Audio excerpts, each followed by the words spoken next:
Hello, in this video I'd like to talk to you about image formats, different image formats that you can use on your website and where I suggest they're used.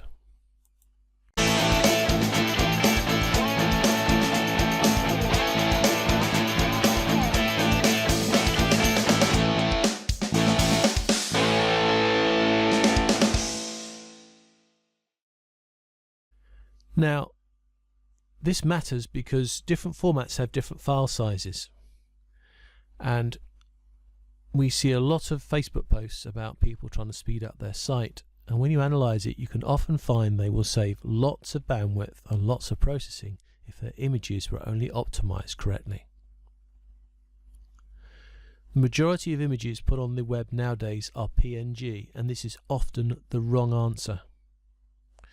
So I will try not to rant too much, and let's have a look at the different file formats available and where I suggest you should be using them.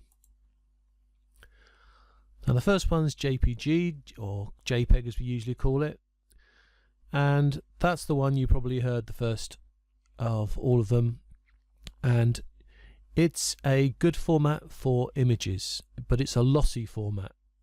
Now that means that it can lose data, the quality of an image can be reduced.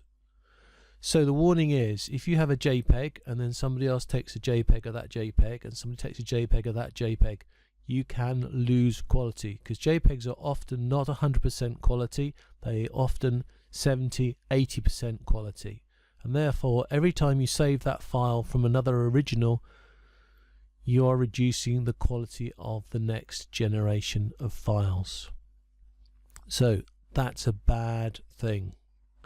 On the flip side though, of course, if it's saving 70–80% of the image, it's also saving a lot of space. So actually, for images on your website, JPEG is a good option. But because of the lossy image, please keep an original. Now the next image format you've probably heard of, the most common one, is the GIF or GIF. Now this format is very good for simple images, logos and things like that when they only have a few colors, because it's very good at storing data with reduced number of colors to choose from. It's also very good at being exact. It's a bitmap format, and unlike the JPEG, it is exactly as the original. But the GIF format is only really useful where you have a few colors, because what it can do is it can say this dot is red, that dot is green, that dot is blue, and that's very inefficient. But if it can say this dot is green and so are the next 50, this dot is blue and so are the next 100, suddenly it becomes a very efficient way of storing. The other thing a GIF can do is one color can be transparent, so you can actually see another image or content below a GIF. And the last thing that GIFs have got really excited about in the last year is you can actually create a set of GIFs together in one file, which is what an animated GIF is. Now this is a very efficient way of storing, because a GIF again only changes the pixels that need changing, and the rest of the image stays as what it was the frame before. So this makes it very efficient at doing small animations as opposed to trying to put a video in its place. GIF animations can repeat, or repeat forever, or not repeat at all. Now our PNG format that we're all so keen at using nowadays. PNG is a exact format. It doesn't lose data, so it's like a GIF format, but it's actually better for images and pictures. It's used a lot because it's very easy to edit. It is not as efficient as a GIF when you have a few colors, and it's not as efficient as a JPEG for lots of colors, so it's sort of in the middle. But a PNG does have one advantage over a JPEG, is it can be a transparent layer as well, and that's one of the reasons why people will use it for logos and things when they want to use a transparent background. So it is an advantage in that area. But as opposed to a normal JPEG, well, we've got some file sizes to show you what you're losing. So, are we finished? No. We actually have one more format to talk about, and that's an SVG.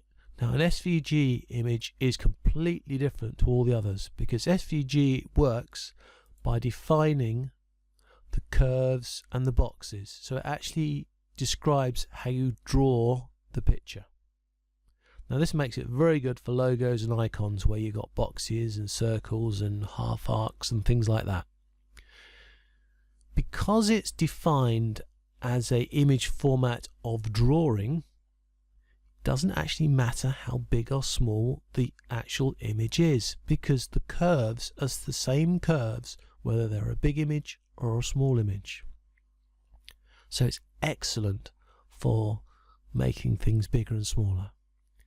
Now, actually, when I talk to customers about having their logo designed, I always suggest they get an SVG version of their logo designed, because then it is any size possible. If they want to do a banner and have a 20 foot banner of their logo, an SVG will scale up without any loss of quality. Every other format is going to be in trouble. So let's have a look at our logo. There is WP Business Club. As you can see, we've got some text, we've got a couple of characters trying to shake hands, we've got a funny underline. Now, the original that creates that is 600k, 1600,000 characters of information, 1600k.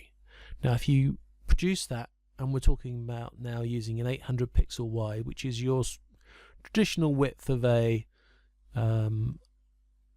page with a border down the side. So if we say it's 800 pixels wide, as a JPEG, that image there will be 700k. As an 80% JPEG, losing a bit of quality, still 682k. As a 50% JPEG, losing quite a lot of quality now, still 600k. Created as a PNG or a GIF, because there are only a few colors spread out, 32k, 24k. As an SVG image, so just the curves, 25k. Now, 25k compared to 700 for a JPEG. That is an extraordinarily safe bet that a PNG, a GIF, and a SVG are going to save you processing space.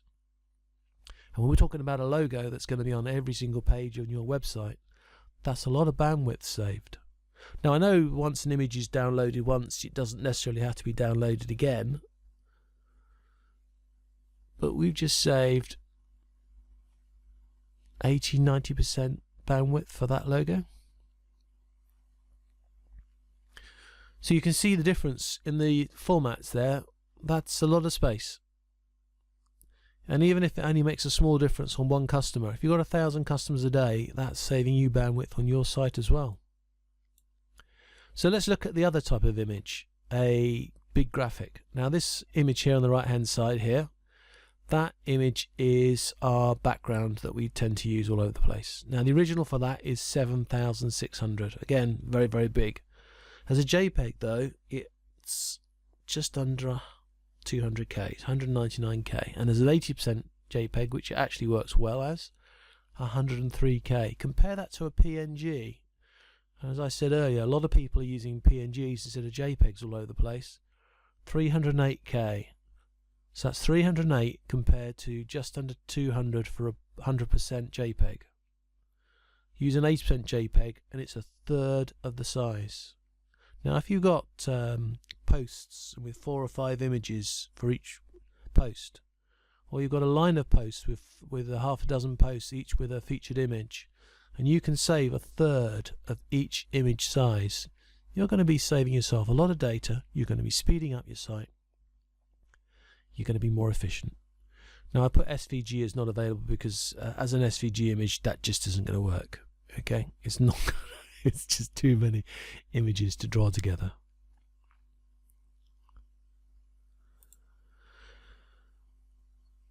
So just a comment about formats for the originals. Keep your originals in the best quality you can. Photos may be in Photoshop format, you may be DVG if it's come off a camera, it may be Corel Draw, it may be Adobe Illustrator. It's a high quality image. Keep your originals somewhere safe. If you have anybody do images for you to use you for your logos, make sure that you get the original from them, even if it's in a format that you can't use yourself on your computer because you don't have Adobe Illustrator. Doesn't matter. Hold on to that. If you want to get a t-shirt or a banner printed, I can promise you'll be wondering where that original is. So I've managed to do most of this without a rant, so I'm actually quite pleased. It's only taken me 3 attempts. Variations may be needed for your images. Obviously you always want to make sure your image is not bigger than it needs to be on the size wise, but make sure you get the right format as well, because that will increase the efficiency of your site and the efficiency of your images. You can also consider the option of having 2 images, so you could have one as a background if it's a stable background, and then putting another image on top. Remember that PNGs will allow you to do transparencies, but don't make them complicated, otherwise go back to a JPEG. Use the same image throughout the site if you can. If it has just a few changes in size and it's a few pixels difference, it's more efficient to use one that's been slightly squashed than it is to have 2 or 3 that are almost the same size. And that makes a big difference again when you're running WooCommerce and shopping cart type applications. Other image tricks can be used, like SVGs and CSS to change colors and images. A lot of these icons are using SVG, and that's the advantage that they're getting there. So PNG is a lossless format. It's not so widely used. It does have inefficiencies. Please don't use PNGs all over the place just because they're the in thing. Use JPEGs when you need them. Use PNGs in the right places. And thank you very much for listening to my rant. I hope it's useful for you, and I hope that it makes life easier for you on your websites. And remember that you can convert PNGs to JPEGs with a decent free graphics application. You don't need the latest Adobe software to convert from one to the other. GIMP format, GIMP format is still a very good editor, and it's free. And I'll put a link to it under this video. Well, see, I'm a great advocate of the Adobe software, and if you can find £40 a month, you will get your money back every single day for using it.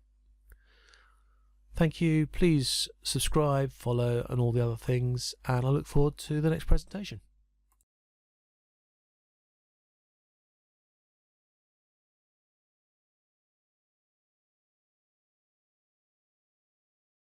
For more info, visit wpbusinessclub.com.